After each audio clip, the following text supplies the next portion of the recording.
আসসালামু আলাইকুম রাহমাতুল্লাহ। সবাইকে শুভ সকাল। আজ হাঁটতে বের হয়েছিলাম, এখন ভোর 5টা বাজে। তো বের হওয়ার সময় এই জায়গাটা দিয়ে আমাদের সামনে এগিয়ে যেতে হয়। তো এই গাছটা হচ্ছে মানে একটু জঙ্গলের পাশ দিয়ে যেতে হয়।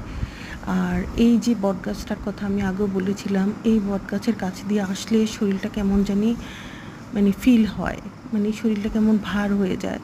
তা আমি একা একা ভিডিও করছিলাম, আমার খুব ভয় লাগছিল, কারণ এখনও অন্ধকার। দেখেন গাছটা ভিতরে মানে আসলেই বিশ্বাস করবেন না, এত খারাপ লাগছিল। আমি তাড়াতাড়ি চলে যাই সামনের দিকে, কারণ আমার খারাপ লাগছিল, একা বিশেষ করে আসা যায় না। তো এরপরে আমি সামনের দিকে হাঁটতে চলে আসি।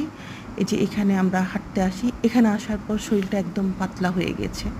কি সুন্দর পরিবেশ দেখুন, মেঘাচ্ছন্ন আকাশ, এখনও সূর্য ওঠেনি, সব কিছু চুপ স্তব্ধ হয়ে আছে। আর এটা হচ্ছে অনেক বছর আগের পুরনো মিল। এই মিলে অনেক পাট উৎপাদন হতো, এখন আর কিছুই হয় না। এটা পরিত্যক্ত বলতে এটা আসলে এখন কোনো কিছু এখানে হচ্ছে না, সব বন্ধ হয়ে আছে। আর এখন এখানে আমরা হাঁটাহাঁটি করি। এই যে দেখুন কত সুন্দরভাবে এসব